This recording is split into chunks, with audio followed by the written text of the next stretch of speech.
co-founder of the social news and entertainment website Reddit, has been found dead. He certainly was a prodigy, although he never kind of thought of himself like that.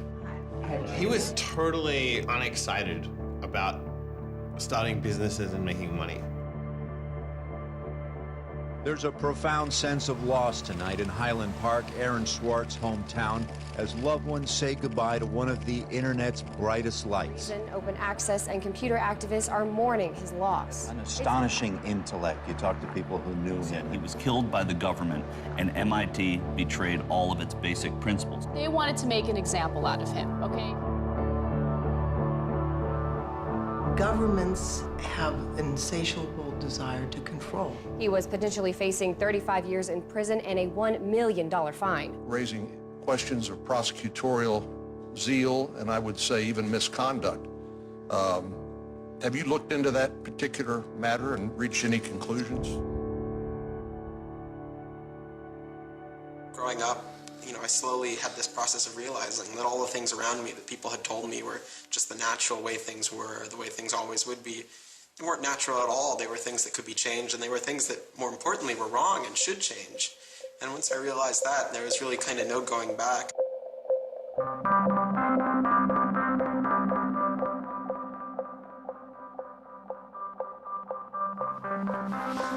Welcome to Story Reading Time. The name of the book is Paddington at the Fair. Well, he was born in Highland Park and grew up here. Aaron came from a family of 3 brothers, all extraordinarily bright.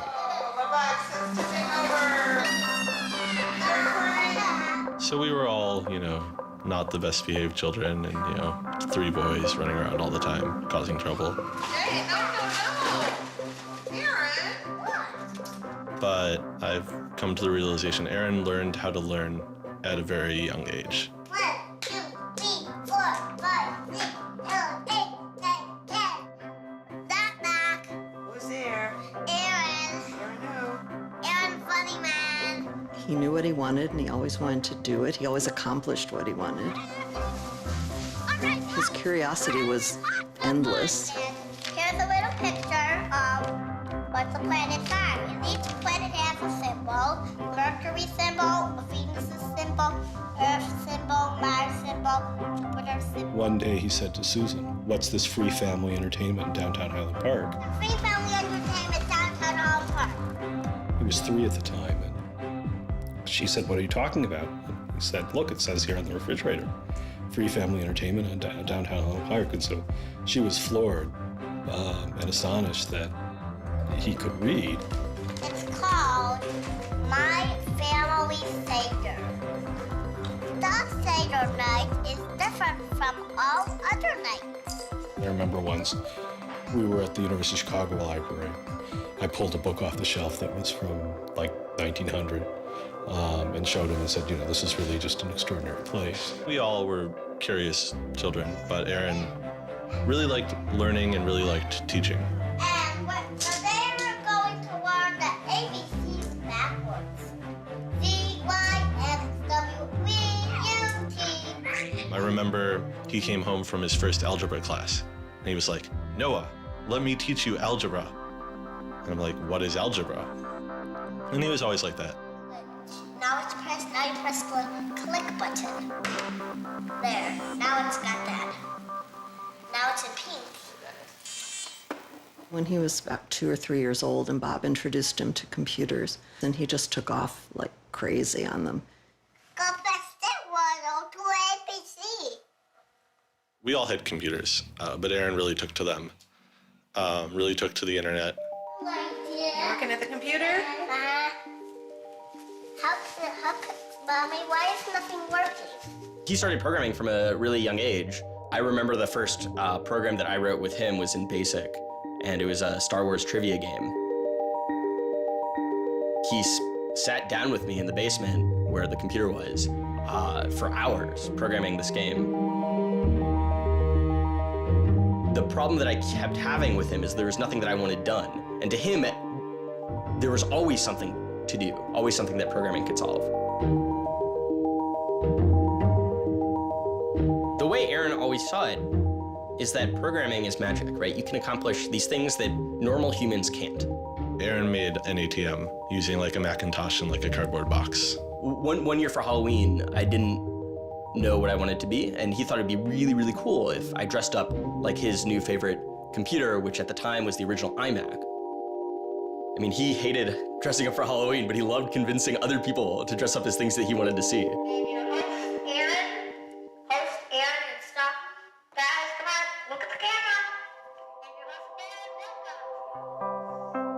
He made this website called The Info, where people can just fill in information.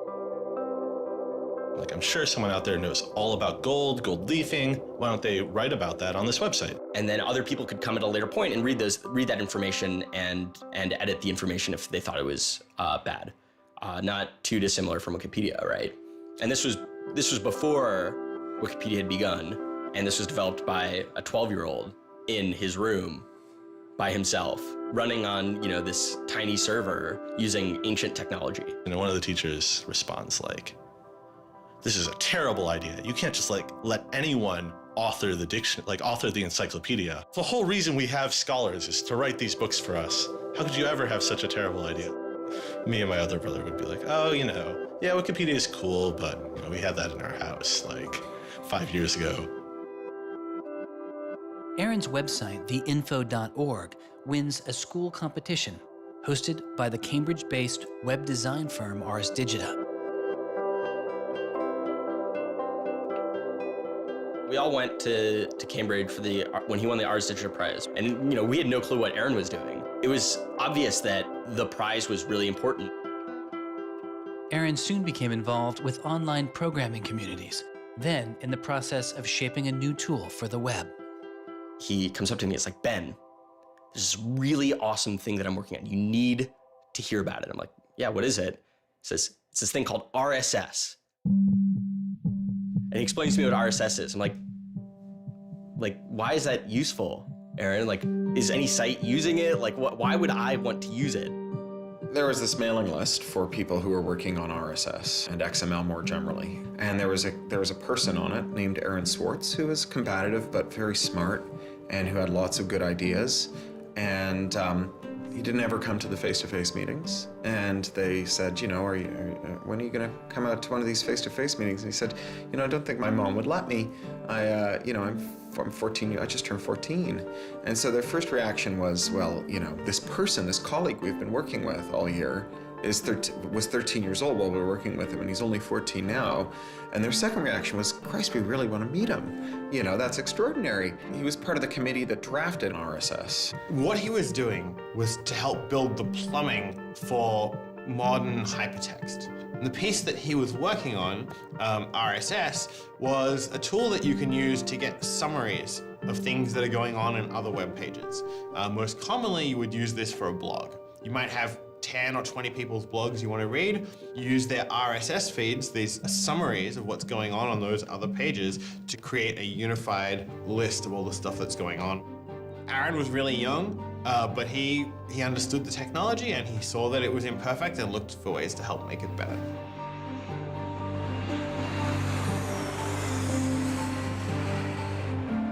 So his mom started bundling him on planes in Chicago. We'd pick him up in San Francisco.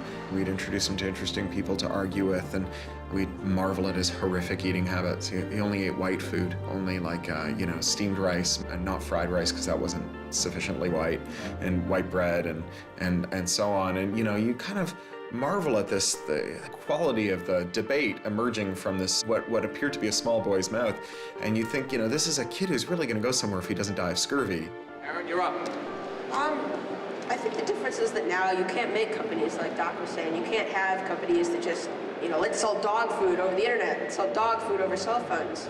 But there's still a lot of innovation going on. I think if you don't see the innovation, maybe your head is in the sand.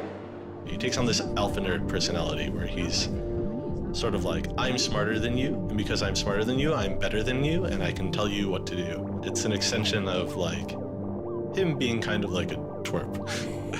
So you aggregate all these computers together and now they're solving big problems like searching for aliens and trying to cure cancer.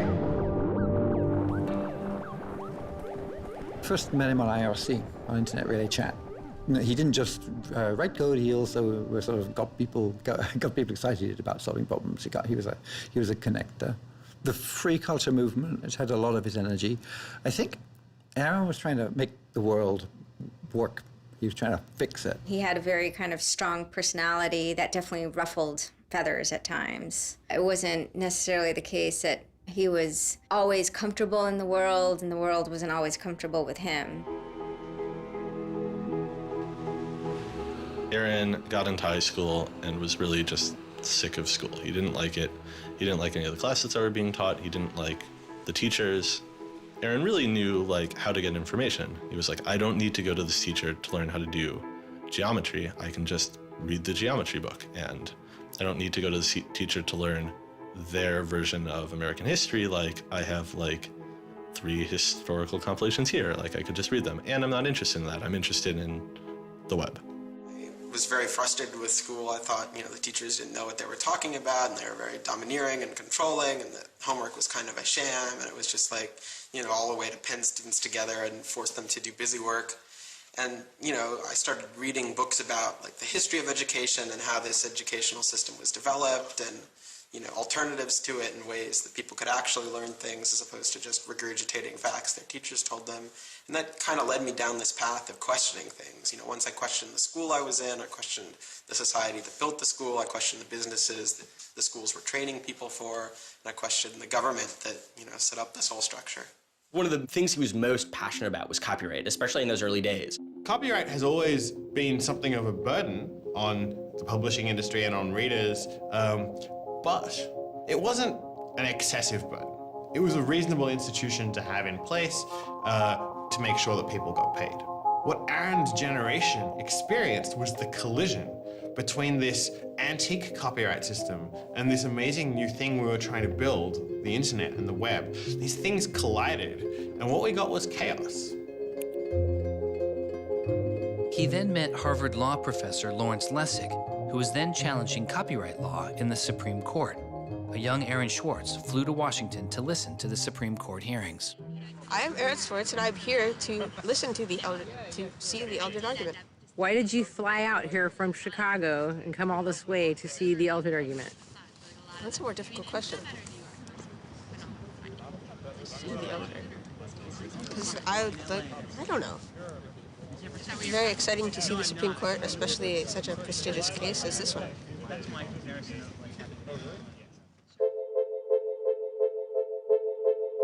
Lessig was also moving forward with a new way to define copyright on the internet.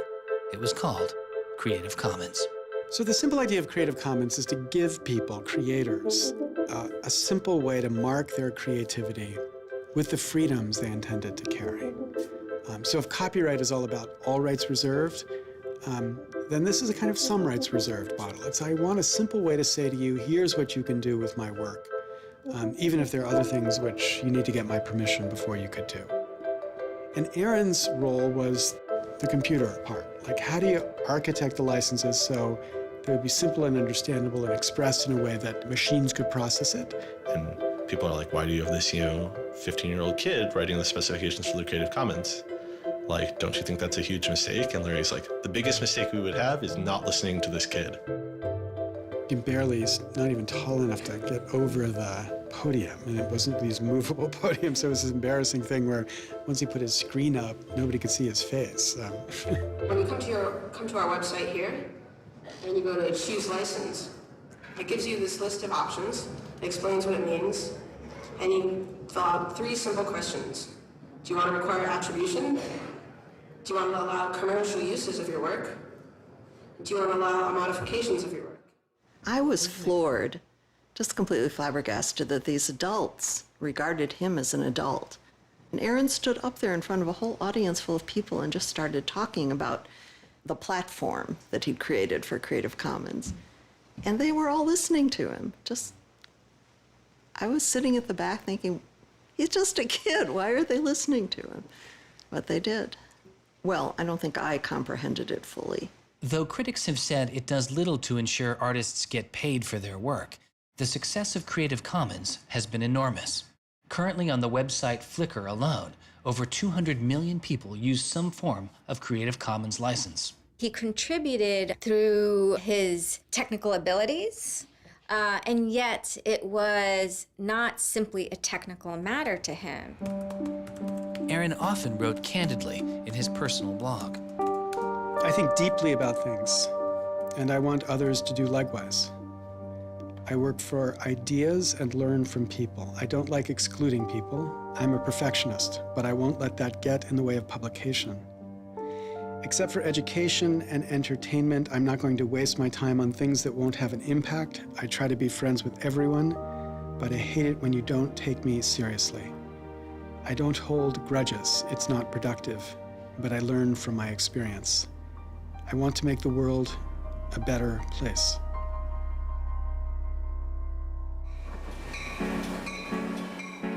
In 2004, Swartz leaves Highland Park and enrolls in Stanford University. He had had ulcerative colitis, which was very troubling, and we were concerned about him taking his medication. He got hospitalized, and he would take this cocktail of pills every day. And one of those pills was a steroid, which stunted his growth and made him feel different from many of the other students. Aaron, I think, shows up at Stanford ready to do scholarship and finds himself in effectively a babysitting program for overachieving high schoolers who, in 4 years, are meant to become, captains of industry and one percenters. And I think it just made him bananas. In 2005, after only 1 year of college, Swartz was offered a spot at the new startup incubation firm called Y Combinator, led by Paul Graham. And he's like, hey, I have this idea for a website.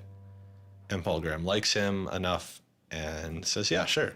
So Aaron drops out of school, moves to this apartment. So this used to be Aaron's apartment when he moved here. I have vague memories of my father telling me how difficult it was to get a lease because Aaron had no credit and he dropped out of college. Aaron lived in what's now the living room, and some of the posters are left over from when Aaron lived here. And then the library. There are more books, but a lot of them are Aaron's. Aaron's Y Combinator site was called Infogami, a tool to build websites. But Infogami struggles to find users, and Swartz eventually merges his company with another Y Combinator project in need of help. It was a project headed by Steve Huffman and Alexis Ohanian, called Reddit. There we were, starting from almost nothing.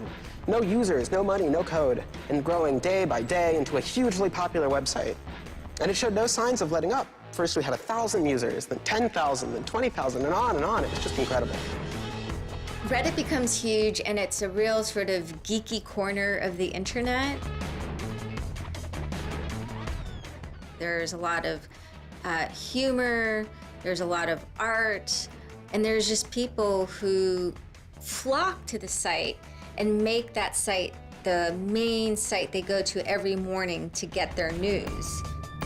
Reddit kind of just borders on chaos at some level. So on the one hand, it's a place where people discuss news of the day, technology, politics, and issues.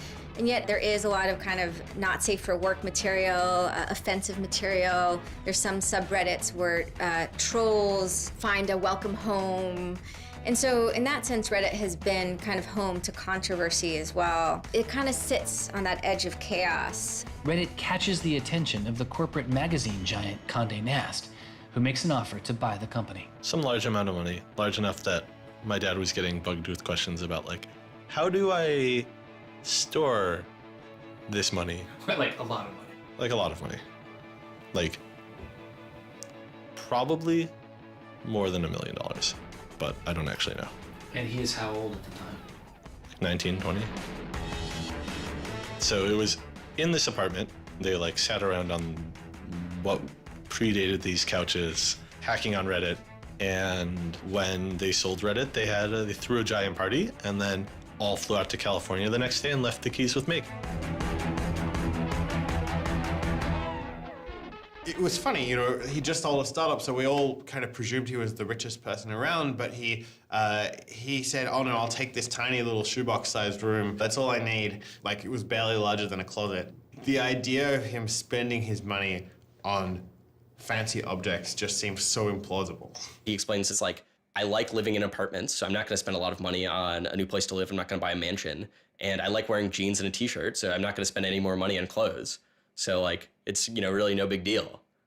What is a big deal to Swartz is how traffic flows on the internet and what commands our attention. In the old system of broadcasting, you were fundamentally limited by the amount of space in the airwaves. You know, you could only send out 10 channels over the airwaves of television, right? Or even with cable, you had 500 channels.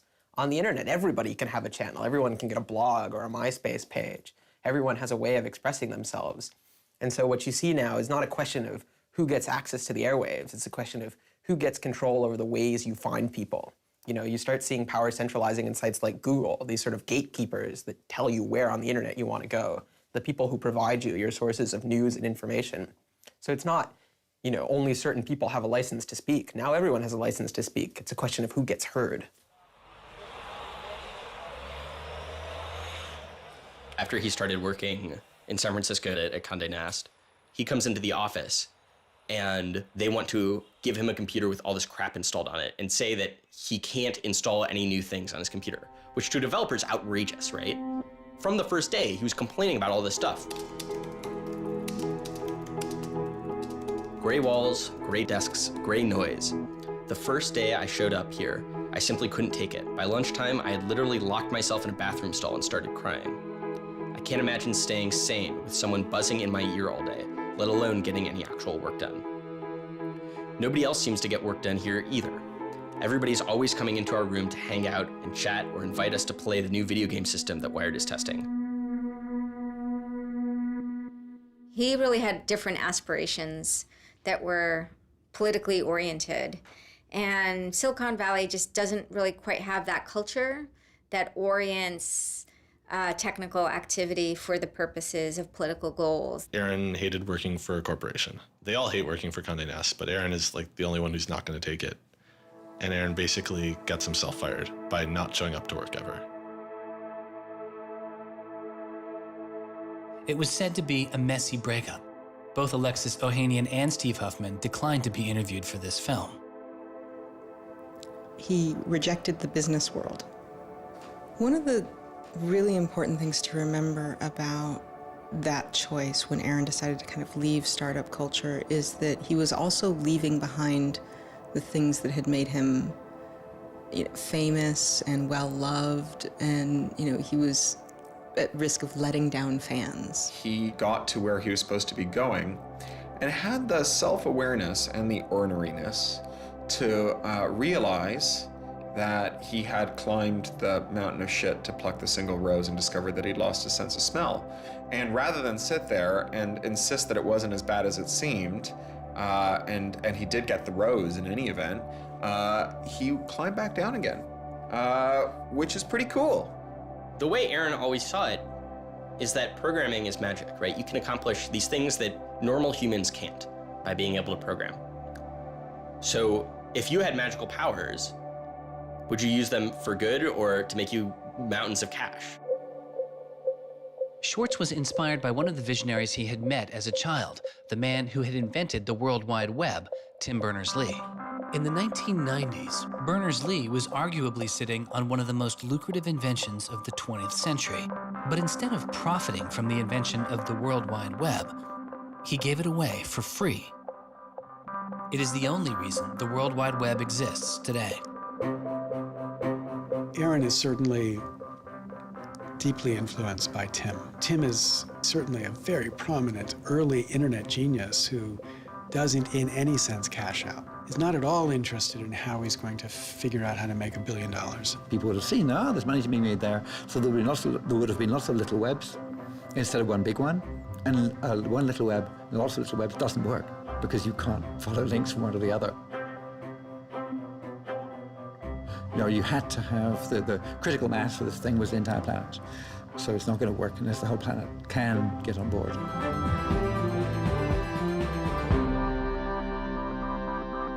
I mean, I feel very strongly that it's not enough to just live in the world as it is, to just kind of take what you're given and, follow the things that adults told you to do and that, your parents told you to do and that society tells you to do.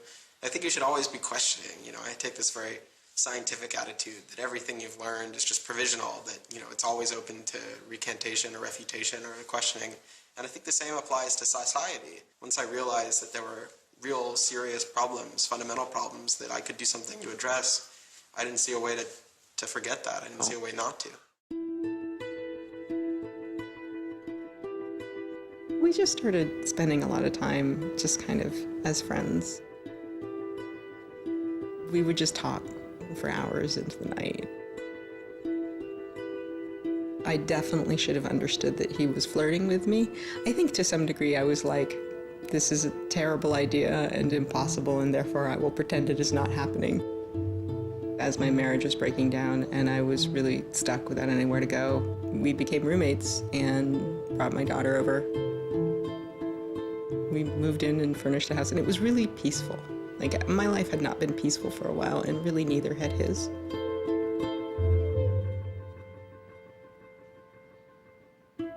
We were extremely close from the beginning of our romantic relationship. We were in constant contact, but we're both really difficult people to deal with.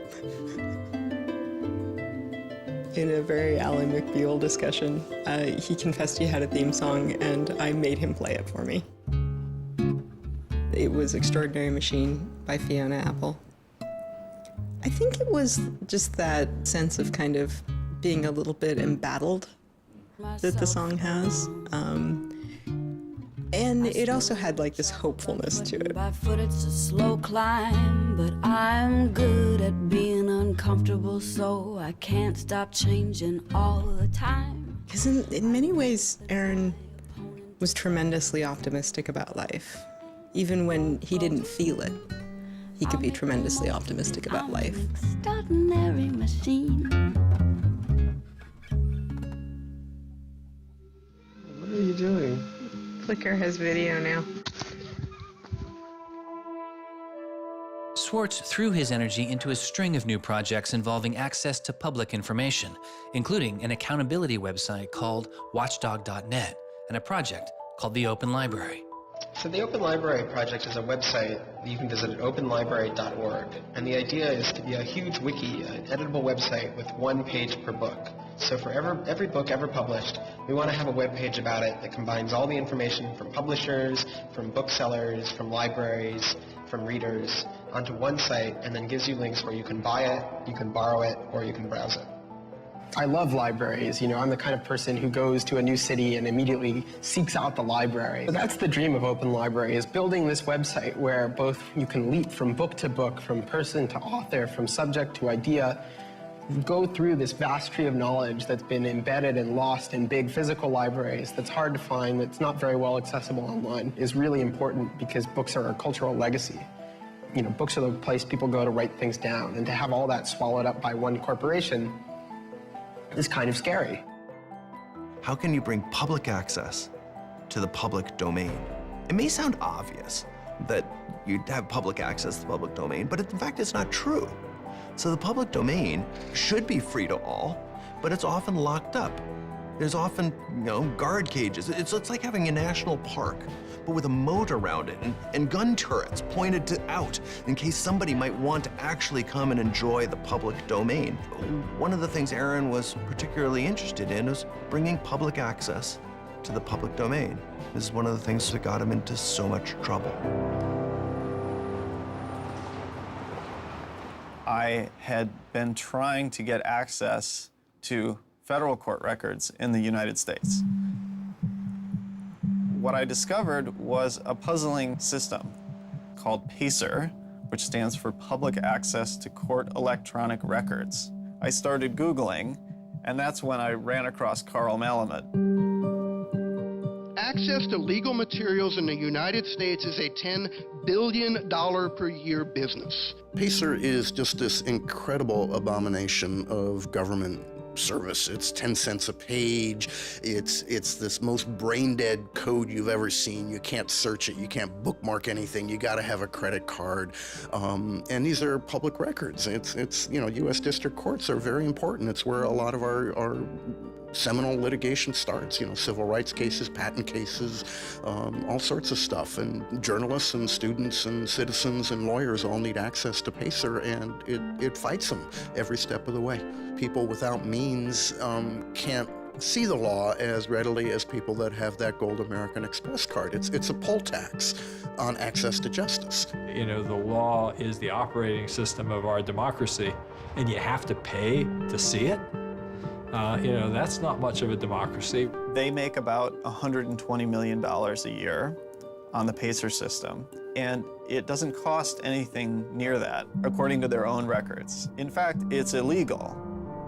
The E-Government Act of 2002 states that the courts may charge only to the extent necessary in order to reimburse the costs of running PACER.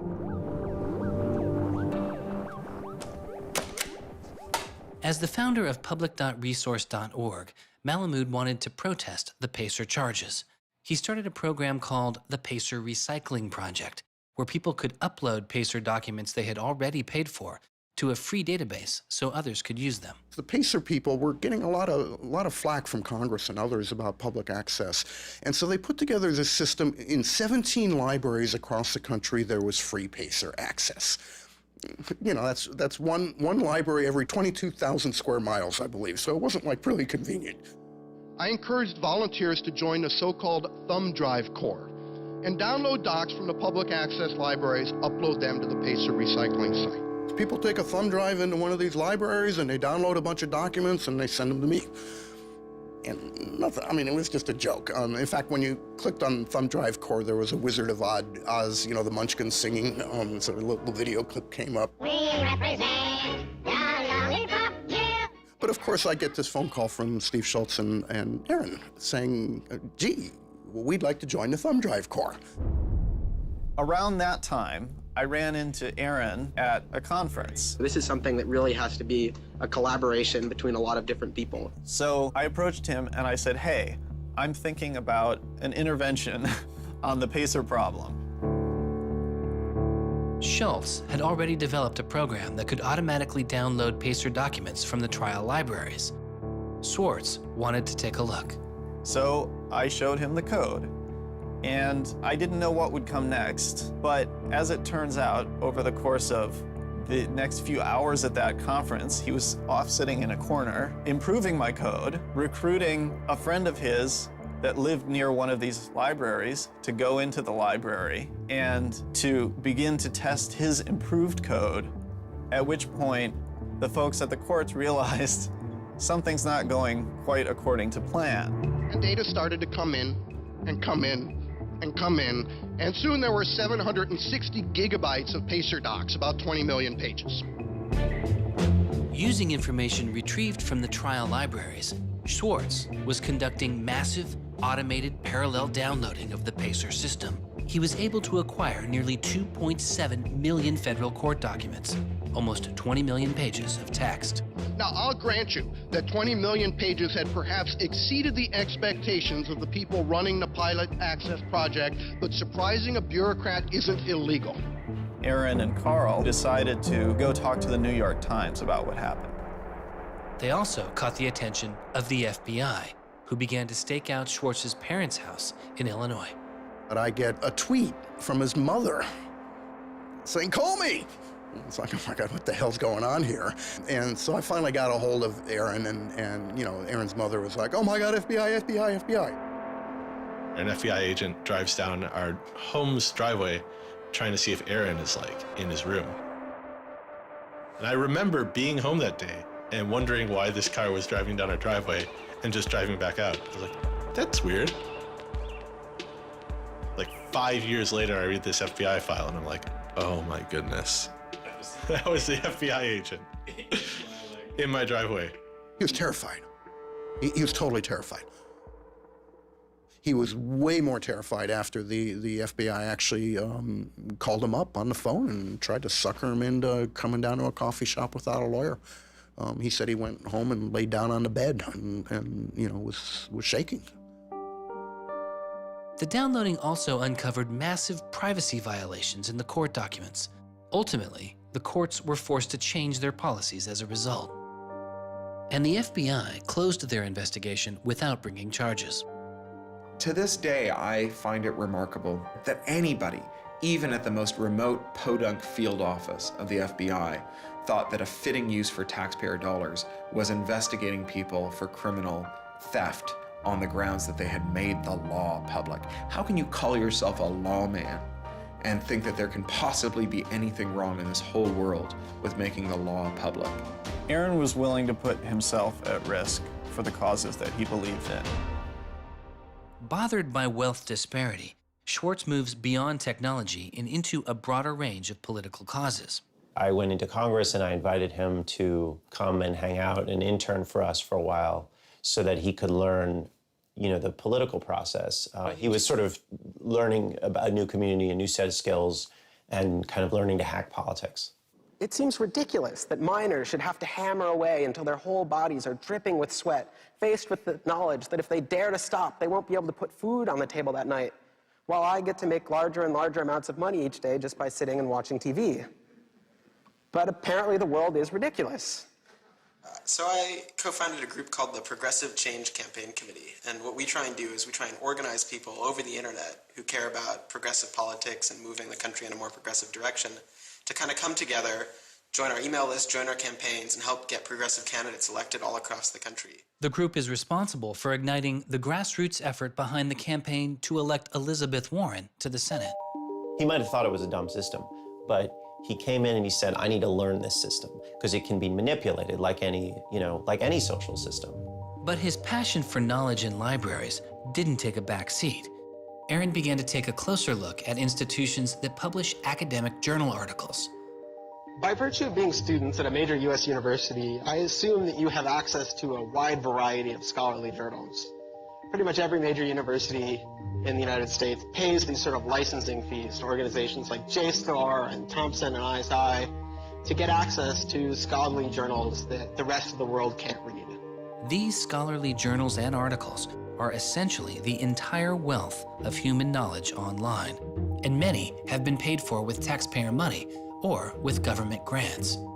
But to read them, you often have to pay again, handing over steep fees to publishers like Reed Elsevier. These licensing fees are so substantial that people who are studying in India instead of studying in the United States don't have this kind of access. They're locked out from all of these journals. They're locked out from our entire scientific legacy. I mean, a lot of these journal articles, they go back to the Enlightenment. Every time someone has written down a scientific paper, it's been scanned and digitized and put in these collections. That is a legacy that has been brought to us by the history of people doing interesting work, the history of scientists.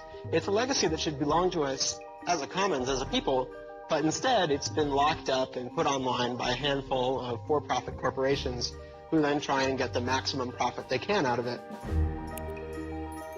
So a researcher paid by the university or the people publishes a paper, and in the very, very last step of that process, after all the work is done, after all the original research is done, the thinking, the lab work, the analysis, after everything is done at that last stage, then the researcher has to hand over his or her copyright to this multi-billion-dollar company. And it's sick. It's an entire economy built on volunteer labor. And then the publishers sit at the very top and scrape off the cream. Talk about a scam.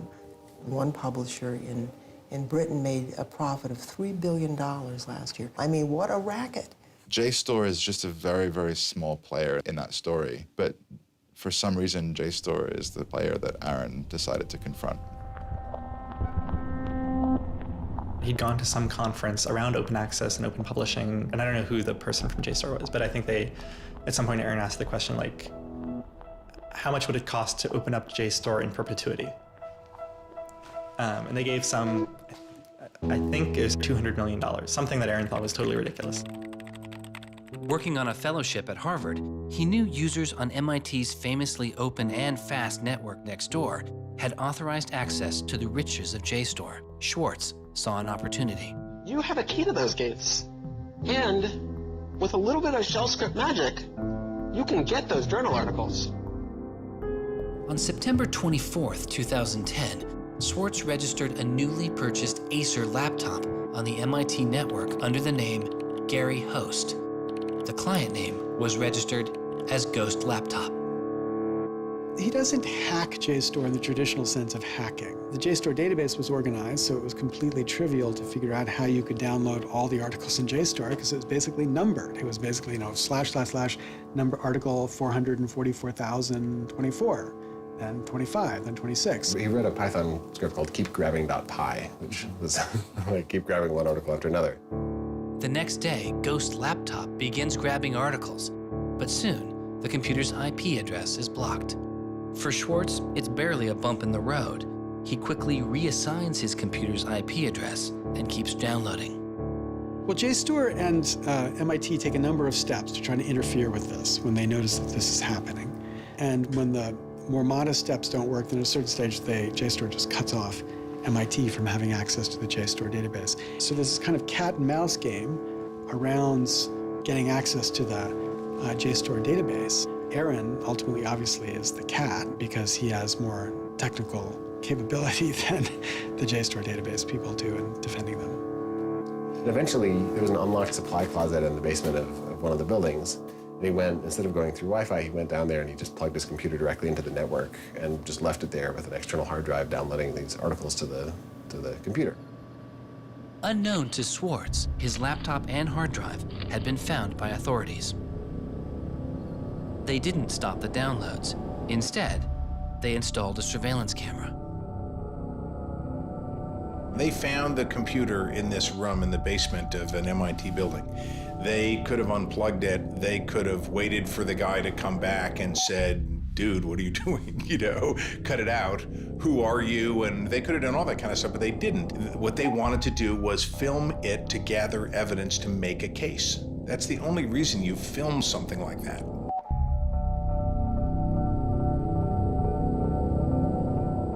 At first, the only person caught on the glitchy surveillance camera was using the closet as a place to store bottles and cans.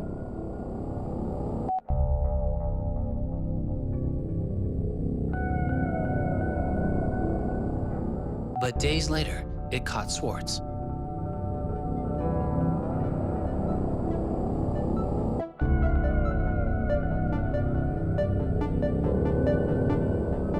Swartz is replacing a hard drive. He takes it out of his backpack, leans out of frame for about 5 minutes, and then leaves.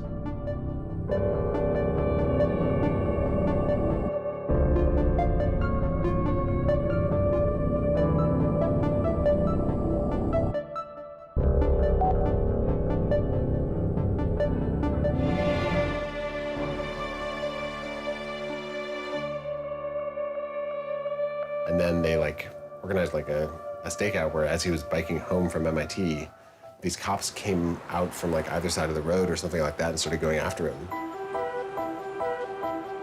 He describes that he was pressed down and assaulted by the police. He tells me that it's unclear that they were police that were after him. He thought that someone was trying to attack him. He does tell me they beat him up. I was just devastated. The notion of any kind of criminal prosecution of anyone in our family or anything was so foreign and incomprehensible, I didn't know what to do. Well, they execute search warrants at Aaron's house, his apartment in Cambridge, and his office at Harvard. 2 days before the arrest, the investigation had gone beyond JSTOR and the local Cambridge police. It had been taken over by the United States Secret Service. The Secret Service began investigating computer and credit card fraud in 1984, but 6 weeks after the attack on 9/11, their role expanded. President Bush used the Patriot Act to establish a network of what they called electronic crimes task forces. The bill before me takes account of the new realities and dangers posed by modern terrorists. According to the Secret Service, they are primarily engaged in activity with economic impact, organized criminal groups, or use of schemes involving new technology. The Secret Service turned Swartz's case over to the Boston U.S. Attorney's Office. There was a guy in the U.S. Attorney's Office who had the title head of the Computer Crimes Division or Task Force. I don't know what else he had going, but you're certainly not much of a computer crimes prosecutor without a computer crime to prosecute. So he jumped on it, kept it for himself, didn't assign it to someone else within the office or the unit, and that's Steve Hyman. Prosecutor Stephen Hyman has been largely out of public view since the arrest of Aaron Swartz, but he can be seen here in an episode of the television show American Greed, filmed around the time of Aaron's arrest. He is describing his previous case against the notorious hacker Alberto Gonzalez, a case that garnered Hyman enormous press attention and accolades. Gonzalez masterminded the theft of over 100 million credit card and ATM numbers, the largest such fraud in history. Here, Hyman, describing Gonzalez, gives his view on the hacker mindset. These guys are driven by a lot of the same things that we're driven by. They have an ego, they like challenge, and of course they like money and everything you can get from money. One of the suspects implicated in the Gonzalez case was a young hacker named Jonathan James. Believing Gonzalez's crimes would be pinned on him, James committed suicide during the investigation. In an early press release describing the government's position in the case of Aaron Swartz, Hyman's boss, U.S. Attorney for the District of Massachusetts Carmen Ortiz, said this: "Stealing is stealing, whether you use a computer command or a crowbar, and whether you take documents, data, or dollars." It's not true. It's obviously not true. I'm not saying it's harmless, and I'm not saying that we shouldn't criminalize stealing of information, but you've got to be much more subtle in trying to figure out exactly which kinds of harms are harmful here. So the thing about a crowbar is every time I break into a place with a crowbar, I do damage. There's no doubt about it. But when Aaron writes a script that says download, download, download 100 times in a second, there's no obvious damage to anybody. If he does that for the purpose of gathering an archive to do academic research on it, there is never any damage to anybody. He wasn't stealing, he wasn't selling what he got or giving it away. He was making a point, as far as I could tell. The arrest took its toll on Swartz. He just wouldn't talk about it. And he's like very stressed. If you thought like the FBI was like going to come to your doorstep any day, anytime you went down the hall, even to do your laundry, and they would break into your apartment because you left the door unlocked, like, I'd be pretty stressed. And it was clear. And so Aaron was always sort of like in like a dour mood.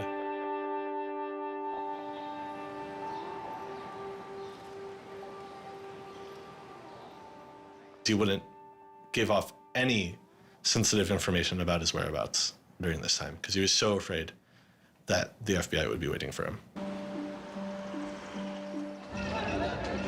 It was a time of unprecedented social and political activism.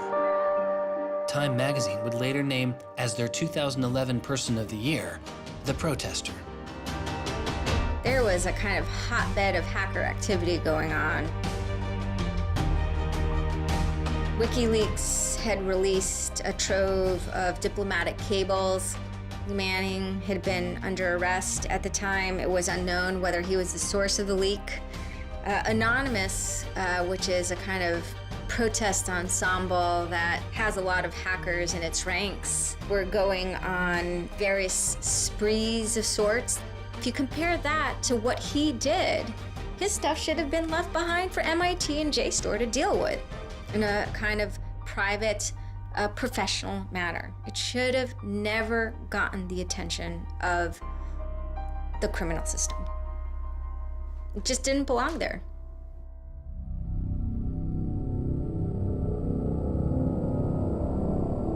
Before he was indicted, Swartz was offered a plea deal that involved 3 months in prison, time in a halfway house, and a year of home detention, all without the use of a computer.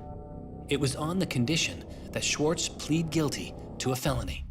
Here we are. We have no discovery, no evidence whatsoever about what the government's case is, and we have to make this immense decision where the lawyer is pushing you to do this, the government is giving you a non-negotiable demand, and you're told that your likelihood of prevailing is small, so whether you're guilty or not, you're better off taking the deal. Boston has its own computer crimes division with lots of lawyers, probably more lawyers than they need.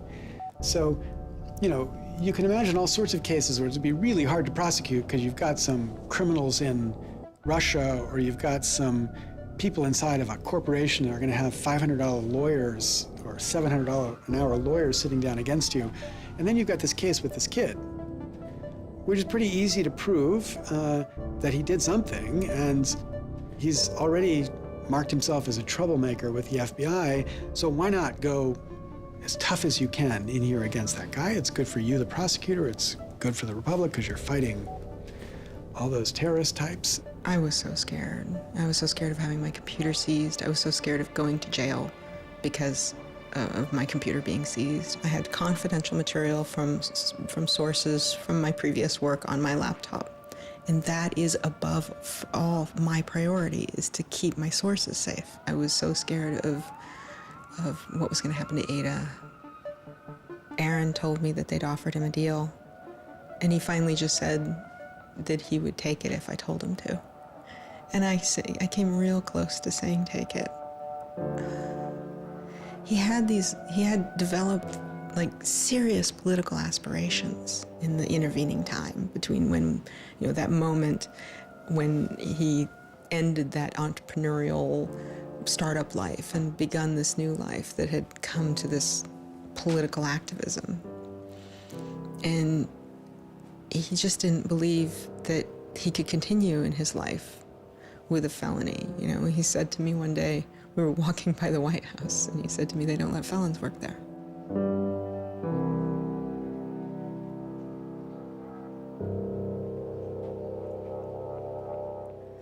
And he really wanted that to be his life. He hadn't killed anybody. He hadn't hurt anybody. He hadn't stolen money. He hadn't done anything that seemed felony worthy, right? And there is this idea that there's no reason that he should be labeled a felon and taken away his right to vote in many states for doing what he did. That's just outrageous. It makes sense for him to be, maybe fined a bunch of money or, asked not to come back to MIT again. But to be a felon, to face jail time. Swartz turned down the plea deal.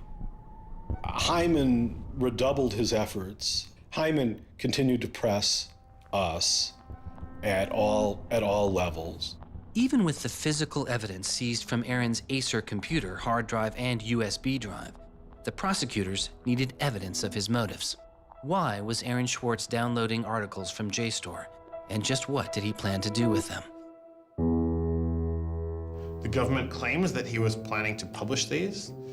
We don't really know whether that was his real intention, because Aaron also had a history of doing projects where he'd analyze giant data sets of articles in order to learn interesting things about them.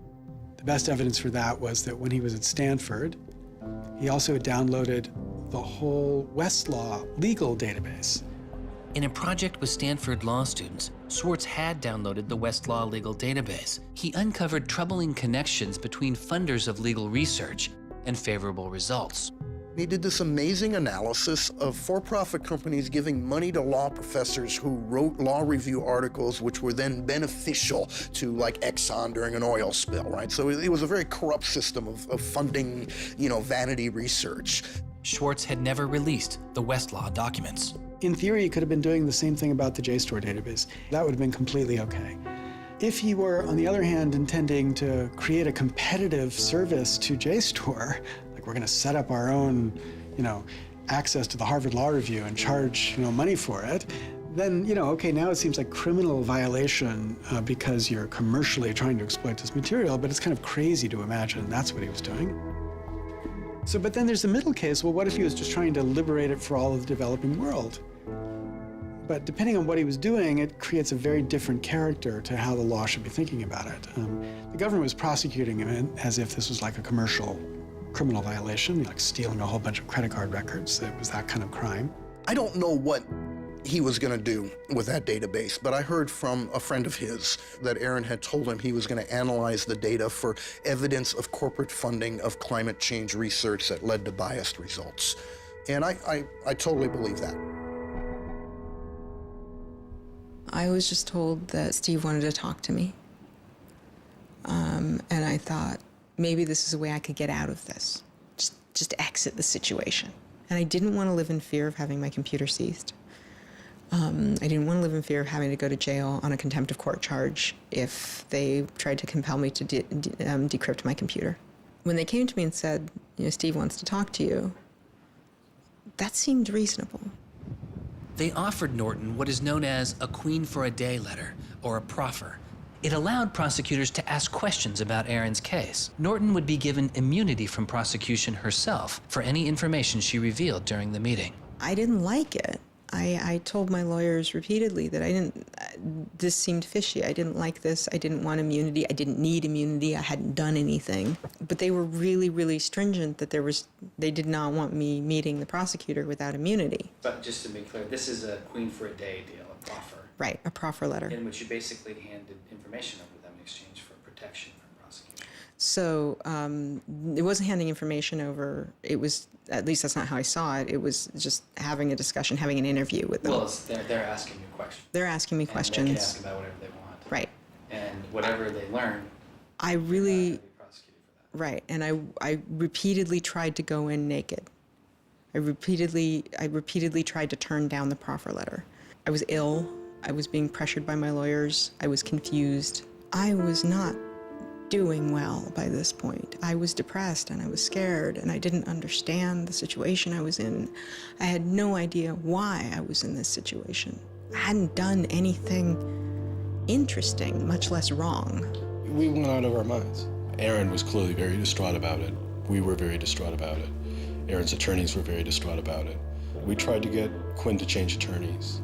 I was very unused to being in a room with large men, well-armed, that are continually telling me I'm lying and that I must have done something. I told them that this thing that they were prosecuting wasn't a crime. I told them that they were on the wrong side of history. I used that phrase. I said, you're on the wrong side of history.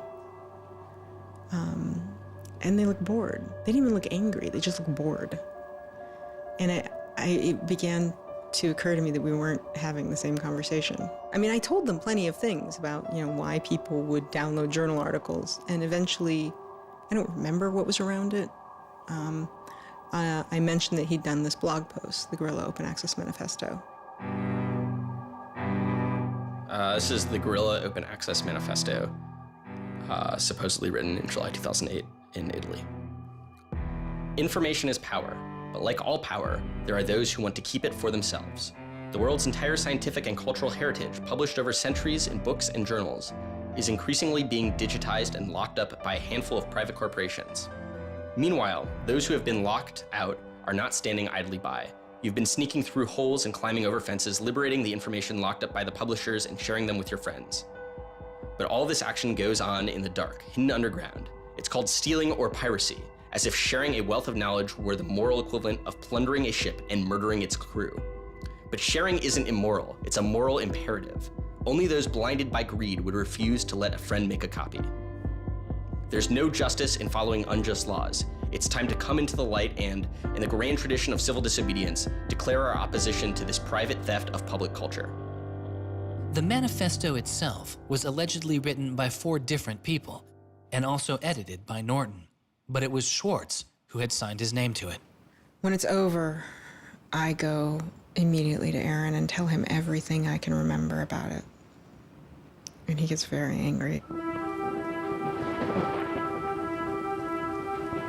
The things that I'd done shouldn't have added up that way.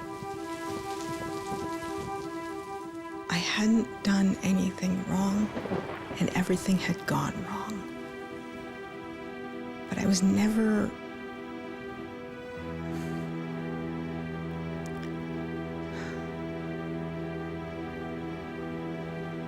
I'm still angry. I'm still angry that you can try your best with these people to do the right thing, and they will turn everything against you, and they will hurt you with anything they can.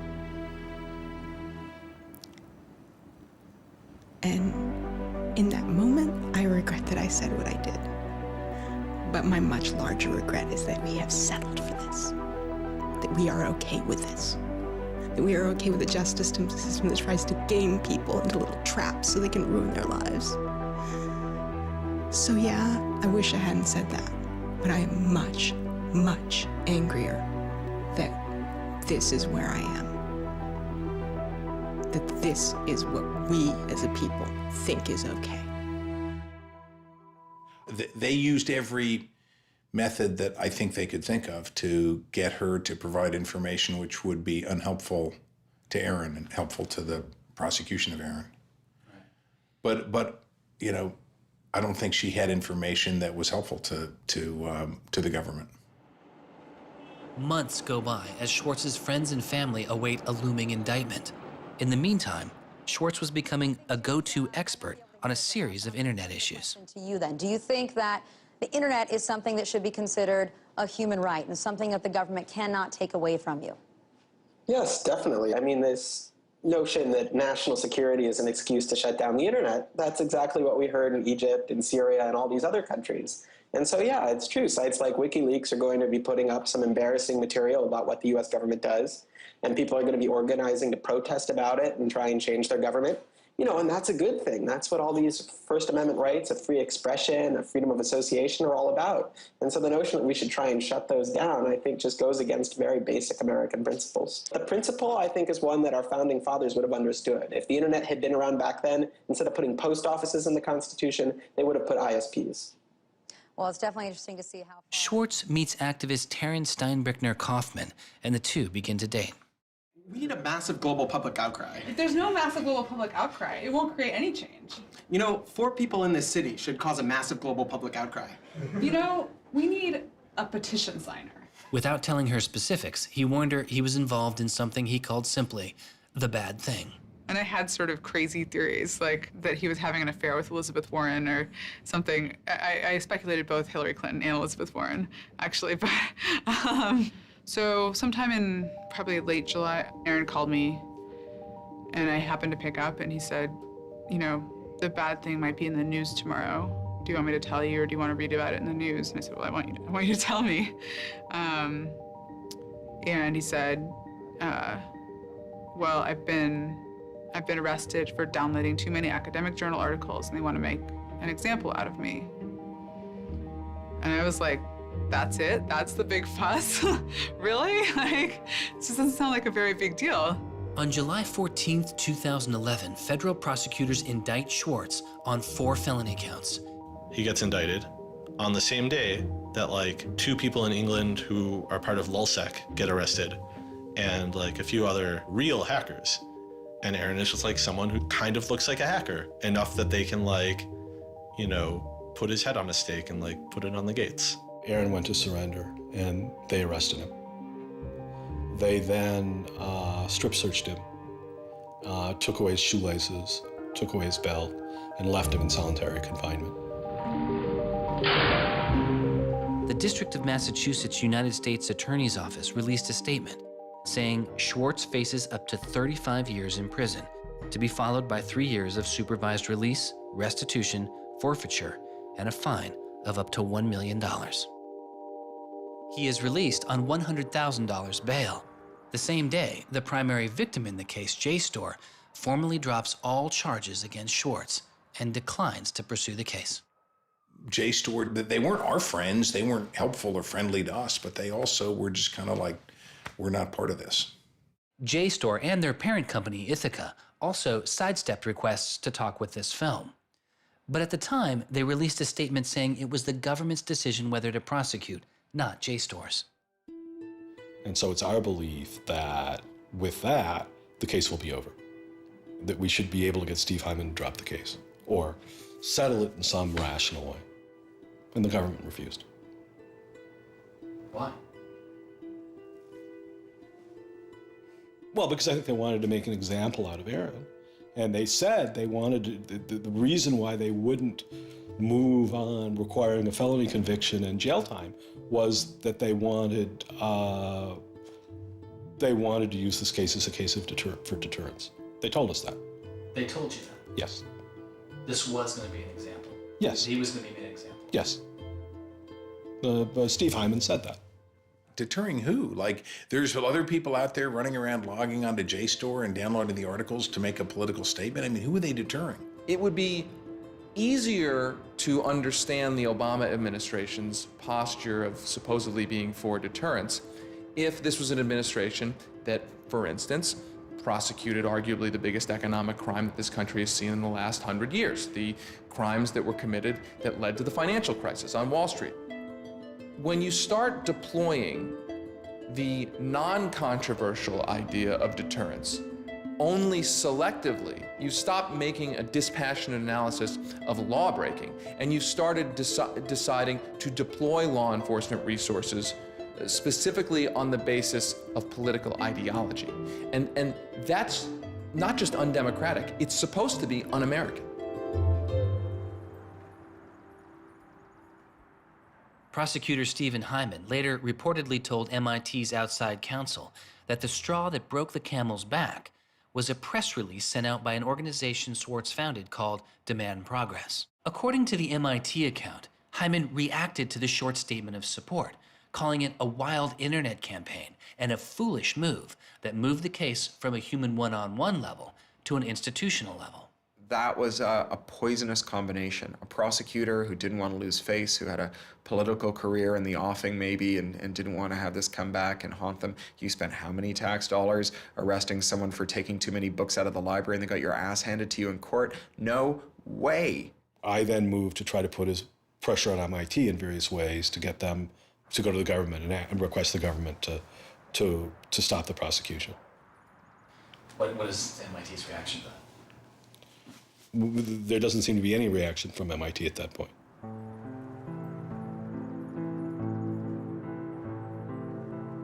MIT doesn't defend Aaron, which to people inside of the MIT community seems outrageous because MIT is a place that encourages hacking in the biggest sense of the word. At MIT, the idea of going and running around on roofs and tunnels that you weren't allowed to be in was not only a rite of passage, it was part of the MIT tour. And lockpicking was a winter course at MIT. They had the moral authority to stop it in its tracks. MIT never stood up and took a position of saying to the feds, don't do this. We don't want you to do this. You're overreacting. This is too strong, that I'm aware of. They acted kind of like any corporation would. They helped the government. They didn't help us unless they felt they had to, and they never tried to stop it. MIT declined repeated requests to comment, but they later released a report saying they attempted to maintain a position of neutrality and believed Hyman and the U.S. Attorney's Office did not care what MIT thought or said about the case. MIT's behavior seemed really at odds with the MIT ethos, right? You could argue that MIT turned a blind eye and that was okay for them to do. But taking that stance, taking that neutral stance in and of itself was taking a pro-prosecutor stance. If you look at Steve Jobs and Steve Wozniak, they started by selling a blue box, which was a thing designed to defraud the phone company. If you look at Bill Gates and Paul Allen, they initially started their business by using computer time at Harvard, which was pretty clearly against the rules. The difference between Aaron and the people I just mentioned is that Aaron wanted to make the world a better place. He didn't just want to make money. Swartz continues to be outspoken on a variety of internet issues. You know, the reason the internet works is because of the competitive marketplace of ideas. And what we need to be focusing on is getting more information about our government, more accessibility, more discussion, more debate. But instead, it seems like what Congress is focused on is shutting things down. Aaron thought he could change the world just by explaining the world very clearly to people. Flame can literally control your computer and make it spy on you. Welcome, Aaron. Good to have you back on the show here. You know, just like spies used to in olden days, put microphones and tap what people were saying, now they're using computers to do the same things. Schwartz's political activity continues, his attention turning to a bill moving through Congress designed to curb online piracy. It was called SOPA. Activists like Peter Eckersley saw it as an enormous overreach, threatening the technical integrity of the internet itself. And one of the first things I did was to call Aaron. I said, can we do a big online campaign against this? This isn't a bill about copyright. It's not? No, he said. It's a bill about the freedom to connect. Now I was listening. And he thought about it for a while and then said yes. And he went and founded Demand Progress. Demand Progress is an online activism organization. We've got around 1.5 million members now, but started in the fall of 2010. Aaron was one of the most prominent people in a community of people who helped lead organizing around social justice issues at the federal level in this country. SOPA was the bill that was intended to curtail online piracy of music and movies, but what it did was basically take a sledgehammer to a problem that needed a scalpel. If passed, the law would allow a company to cut off finances to entire websites without due process, or even to force Google to exclude their links.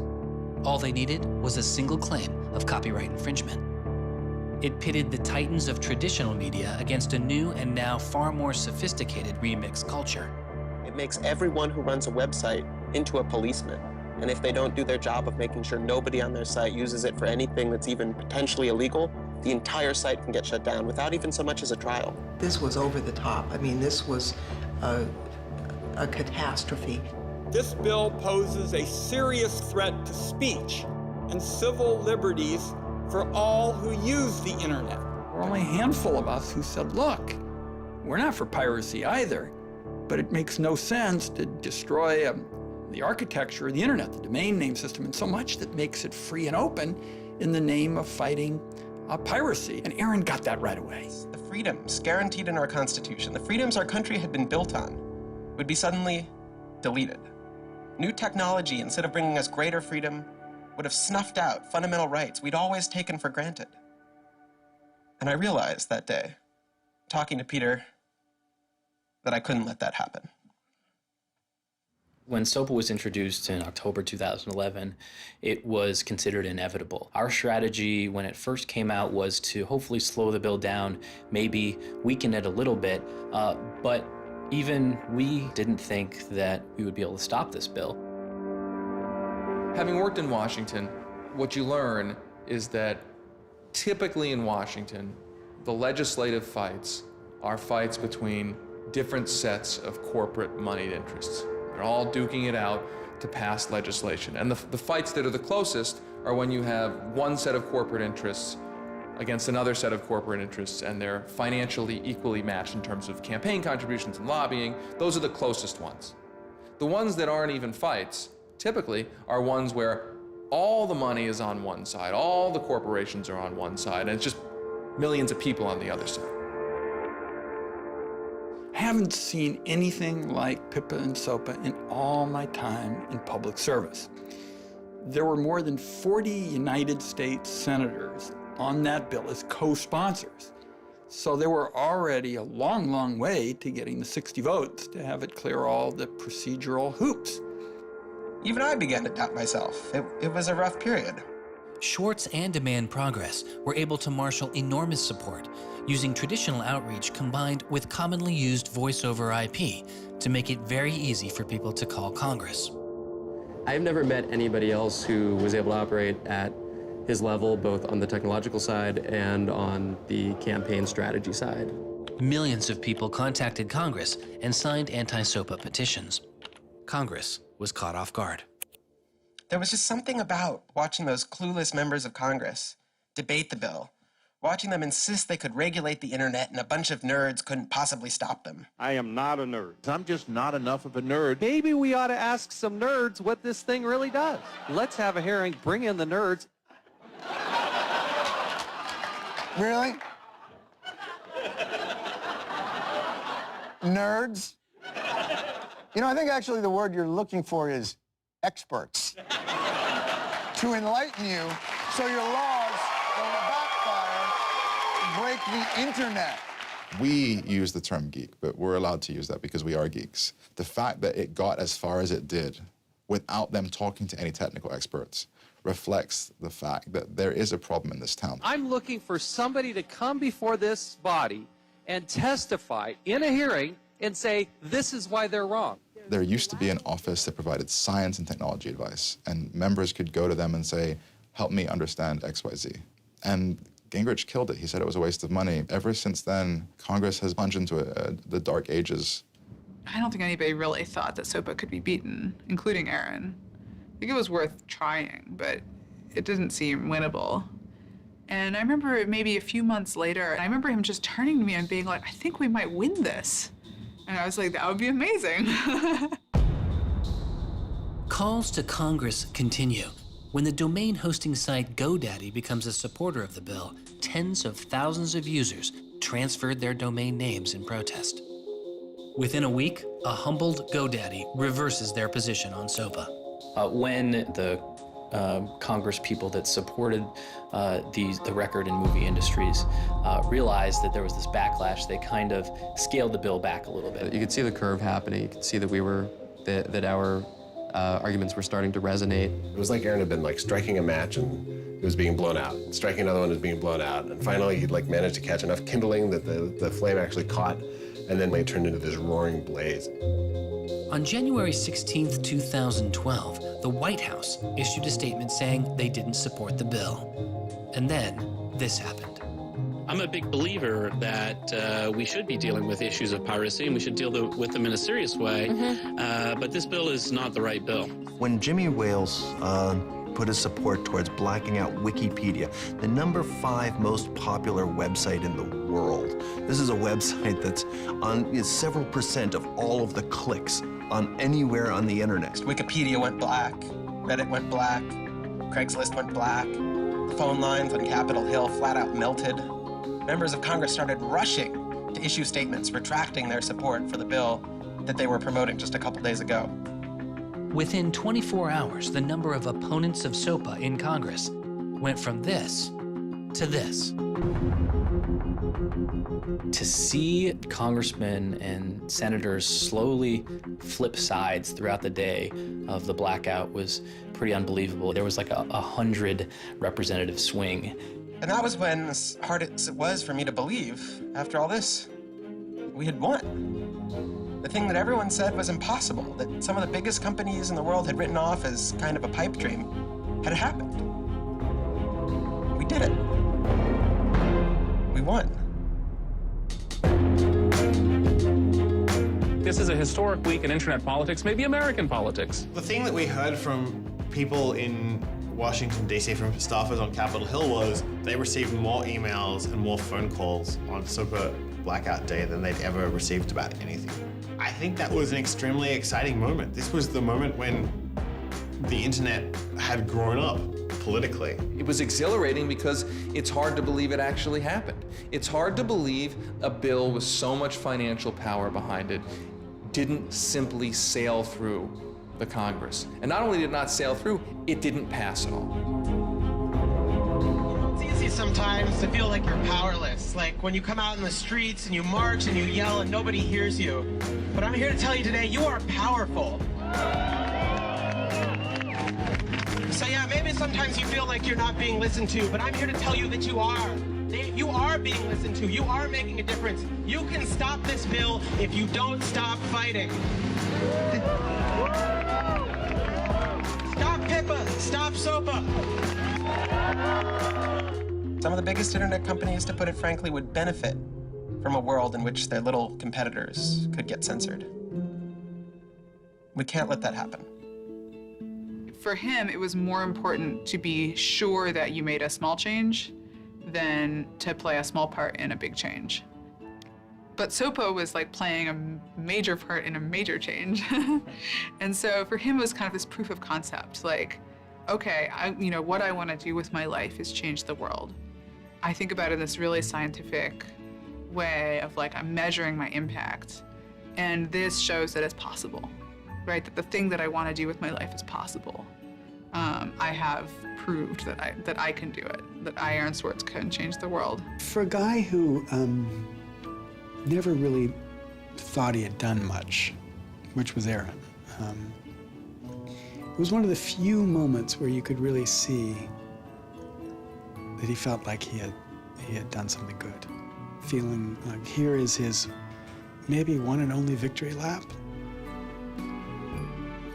Everyone said there was no way we could stop SOPA. We stopped it.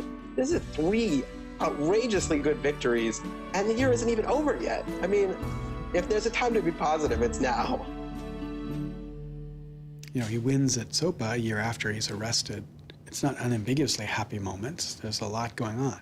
He's so attuned towards participating in the political process, you can't stop him. The list of organizations Swartz founded or co-founded is enormous. And years before Edward Snowden would expose widespread internet surveillance, Swartz was already concerned.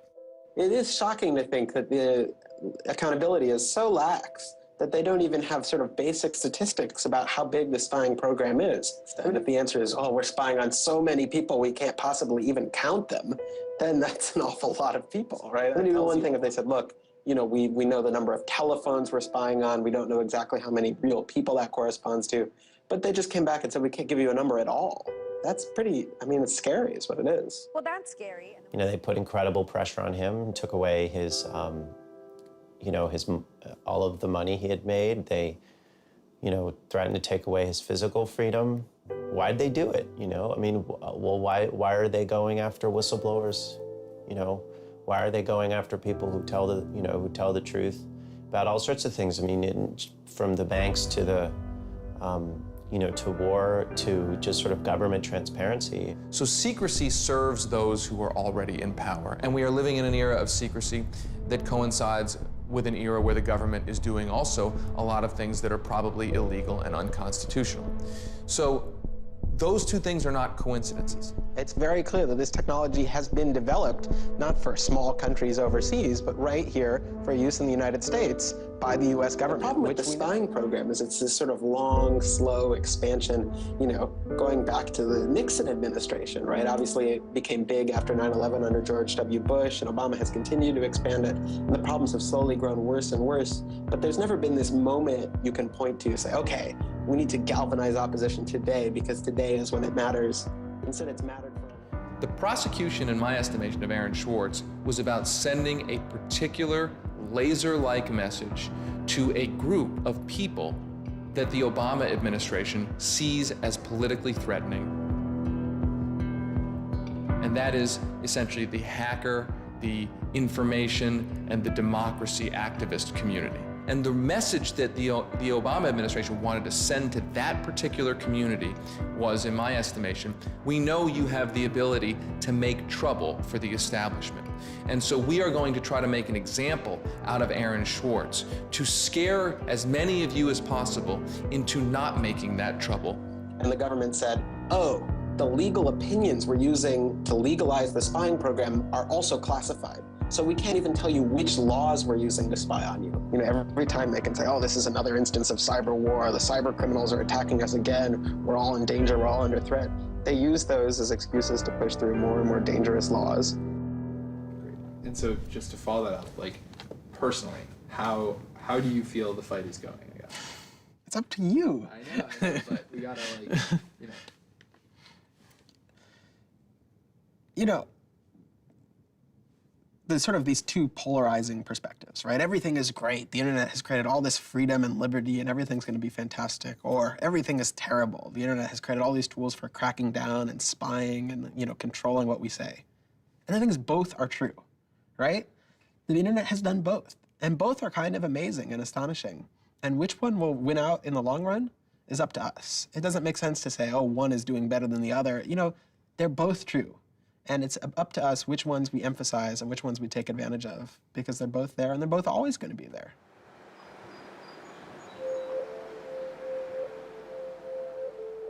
On September 12, 2012, federal prosecutors filed a superseding indictment against Swartz, adding additional counts of wire fraud, unauthorized access to a computer, and computer fraud. Now, instead of 4 felony counts, Swartz was facing 13. The prosecution's leverage had dramatically increased, as did Swartz's potential jail time and fines. They filed a separate indictment to add more charges, and they had a theory about why this conduct constituted a number of federal crimes, and that a very significant sentence could attach to it under the law. That theory, and much of the prosecution's case against Swartz, involved a law created originally in 1986. It is called the Computer Fraud and Abuse Act. The Computer Fraud and Abuse Act was inspired by the movie War Games with Matthew Broderick, which is a great movie. I have you now. In this movie, a kid gets the ability through the magic of computer networks to like launch a nuclear attack. You know, that's not actually possible, and it certainly wasn't possible in the 80s, but apparently this movie scared Congress enough to pass the original Computer Fraud and Abuse Act. This is a law that's just behind the times. For example, that penalizes terms of service kinds of arrangements. You can have something like eHarmony or Match.com, and somebody sort of inflates their own personal characteristics, and all of a sudden, depending on the jurisdiction and the prosecutors, they could be in a whole host of troubles. We all know what terms of use are. Most people don't read them, but not abiding by their terms could mean you are committing a felony.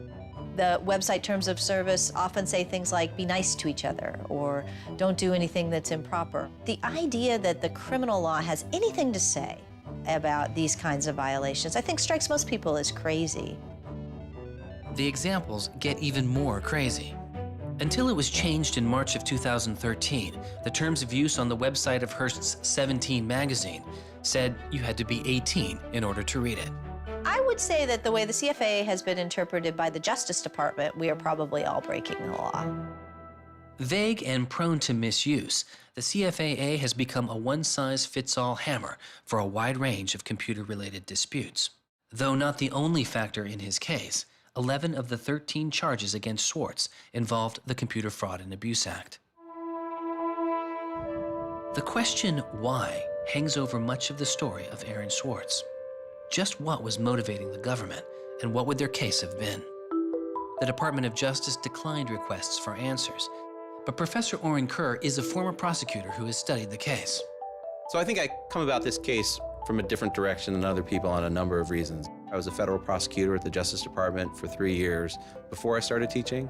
The government came forward with an indictment based on what crimes they thought were committed, just as a purely lawyers matter, looking at the precedents, looking at the statute, looking at the history, looking at the cases that are out there so far. I think it was a fair indictment based on that. You can debate whether they should have charged this case. There's just a lot of disagreement. Some people are on the open access side, some people are not. I think the government took Swartz's guerrilla open access manifesto very seriously. And I think they saw him as somebody who was committed as a moral imperative to breaking the law to overcome a law that Swartz saw as unjust. And in a democracy, if you think a law is unjust, there are ways of changing that law. There's going to Congress, as Swartz did so masterfully with SOPA.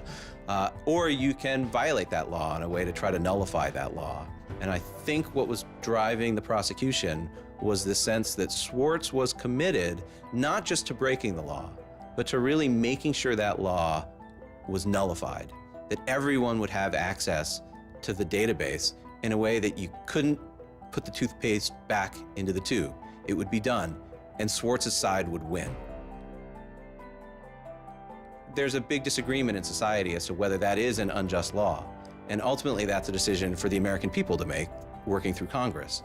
And then the second problem is, I think, we're still trying to figure out what's the line between less serious offenses and more serious offenses. We're now entering this different environment of computers and computer misuse, and we don't yet have a really strong sense of exactly what these lines are. So we're just working that out. This is a poor use of prosecutorial discretion. The hammer that the Justice Department has to scare people with it just gets bigger and bigger and bigger. And so most people just, you can't roll the dice with your life like that. Should we tap somebody's phone? Should we film them? Should we turn somebody and get them to testify against these other people? That's how federal agents and prosecutors think. They build cases, they make cases. Swartz was caught in the gears of a brutal criminal justice system that could not turn back. A machine that has made America the country with the highest rate of incarceration in the world. We have in this country allowed ourselves to be captured by the politics of fear and anger. And anything we're afraid of, like the future of the internet and access, and anything we're angry about instinctively creates a criminal justice intervention. And we've used jail, prison, and punishment to resolve a whole host of problems that historically were never seen as criminal justice problems. The impulse to threaten, indict, prosecute, which is part of what has created this debate and controversy over online access and information on the internet, is very consistent with what we've seen in other areas. The one difference is that the people who are usually targeted and victimized by these kinds of criminal and carceral responses are typically poor and minority. Swartz's isolation from friends and family increased. He had basically stopped working on anything else, and the case was, in fact, like taking over sort of his whole life. One of Aaron's lawyers apparently told the prosecutors that he was emotionally vulnerable and that was something that they really needed to keep in mind so that they knew that. It was weighing on him very heavily.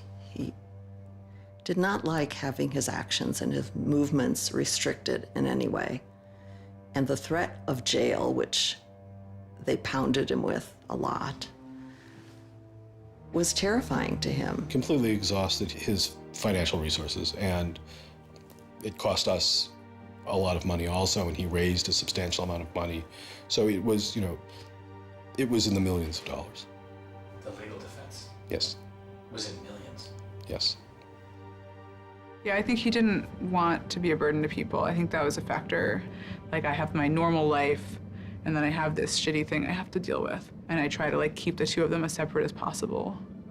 But they were just beginning to blur together, and everything was becoming shitty. Swartz faced a tough choice that was only getting tougher.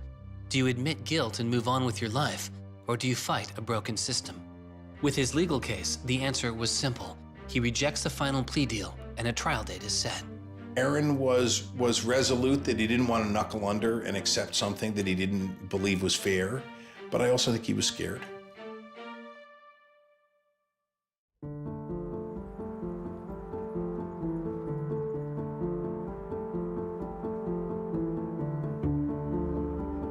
I don't think they would have convicted Aaron. I think we would have walked him out of that courthouse, and I would have given him a big hug, and we would have walked across that little river in Boston and gone and had a couple of beers. I really thought that we were right. I thought that we were going to win the case. I thought that we could win the case. He didn't talk about it very much, but you could see the enormous pain that he was going through.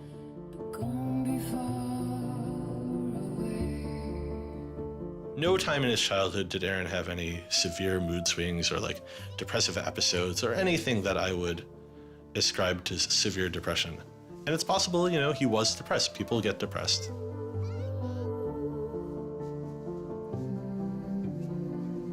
Very early in our relationship, like 3 or 4 weeks in or something, I remember him saying to me that I was a lot stronger than he was. He was brittle in a lot of ways. Things were a lot harder for him than for a lot of people. It was part of his brilliance, too. I think he probably had something like clinical depression in his early 20s. I don't think he did when I was with him. He wasn't a joyful person, but that's different from being depressed. He was just under such enormous pressure for 2 years straight. He just didn't want to do it anymore. He was just like, I just think it was too much.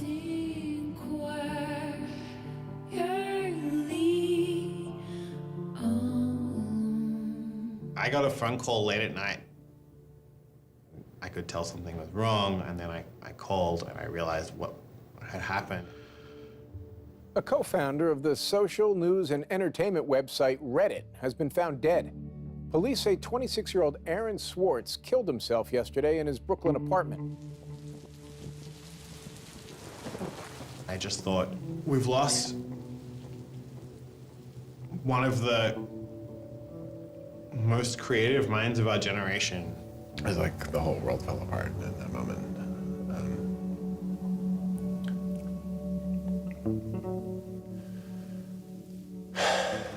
It was one of the hardest nights of my life. So I kept screaming, I can't hear you. What did you say? I can't hear you. I can't, that's it.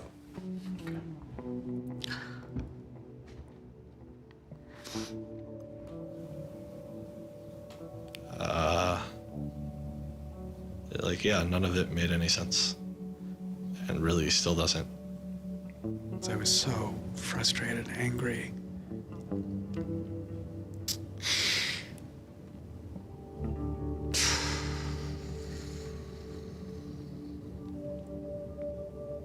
I tried to explain it to my kids. My 3-year-old told me that the doctors would fix him.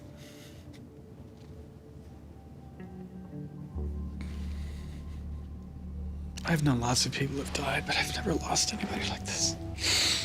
Because everybody feels, and I do too, there's so much we could have more to do. Like, I just didn't know he was there. I didn't know this was what he was suffering, and he was part of me. And I just wanted it to not be real. And then I just looked at his Wikipedia page and I saw the end date.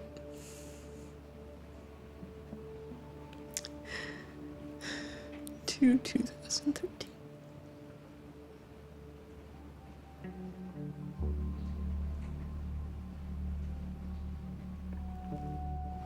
Aaron is dead.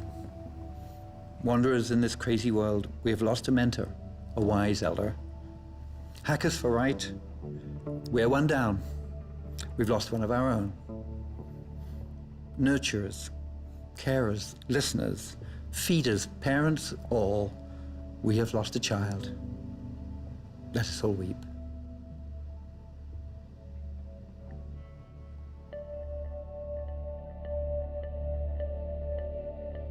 my first thought was, well, what if nobody even notices? Because it wasn't clear to me how salient he was. I had never seen anything quite like the outpouring I saw. The net just lit up. I mean, everyone was trying to explain it in their own way, but I've never seen people grieve on Twitter before. People were visibly grieving online. He was the internet's own boy. And the old world killed him. We are standing in the middle of a time when great injustice is not touched. The architects of the financial meltdown have dinner with the president regularly. In the middle of that time, the idea that this was what the government had to prosecute just seems absurd if it weren't tragic. The question is, can we do something, given what's happened, to make the world a better place? And how can we further that legacy? That's the only question one can ask. All over the world, there were starting to be hackathons and gatherings. And Aaron Swartz has, in some sense, brought the best out of us in trying to say, how do we fix this? He was, in my humble opinion, one of the true extraordinary revolutionaries that this country has produced. I don't know whether Aaron was defeated or victorious, but we are certainly shaped by the hand of the things that he wrestled with. When we turn armed agents of the law on citizens trying to increase access to knowledge, we've broken the rule of law, we've desecrated the temple of justice. Aaron Swartz was not a criminal. Change does not roll in on the wheels of inevitability, it comes through continuous struggle. Aaron really could do magic. And I'm dedicated to making sure that his magic doesn't end with his death. He believed that he could change the world, and he was right. Out of the last week and out of today, phoenixes are already rising. Since Swartz's death, Representative Zoe Lofgren and Senator Ron Wyden have introduced legislation that would reform the Computer Fraud and Abuse Act, the outdated law that formed the majority of the charges against Swartz. It's called Aaron's Law. Aaron believed that, you literally ought to be asking yourself all of the time, what is the most important thing I could be working on in the world right now? And if you're not working on that, why aren't you?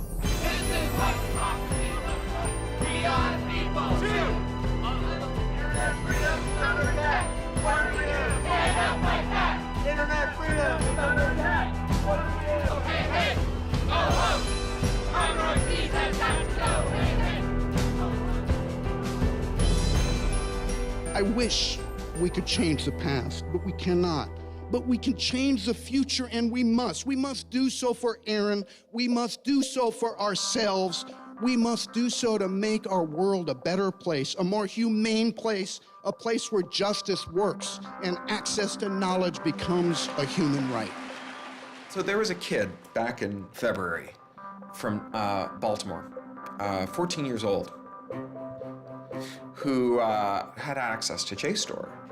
And he'd been spelunking through JSTOR after reading something. And he figured out a way to do early tests for pancreatic cancer. And pancreatic cancer kills the shit out of you because we detect it way too late. By the time we detect it, it's already too late to do anything about it. He sent emails off to the entire oncology department at Johns Hopkins, you know, hundreds of them. And every 14-year-old kid, yeah. And most of them ignored it, right? But one of them sent him an email back and said, this is not an entirely stupid idea. Why don't you come on over? And this kid worked evenings and weekends with this researcher. And in February, I heard him on the news, just a couple of weeks after Aaron died, when Aaron was in the news a lot. Sorry. And he said the reason he was on the news is because they'd done it. They were shipping an early test for pancreatic cancer that was going to save lives. And he said, this is why what Aaron did was so important. Because you never know, right? This truth of the universe is not only something that policymakers use to figure out, you know, what the speed limit should be. It's where the thing that's going to keep, you know, your kid from dying of pancreatic cancer comes from. And without access, the person who might come up with the thing that's got your number on it may never find that answer. He slept so well, he didn't fall out of bed once, not even when he dreamed he was back on the spacecraft. Very good, Aaron. Very good. Yay, Aaron. Okay. Now it's song time.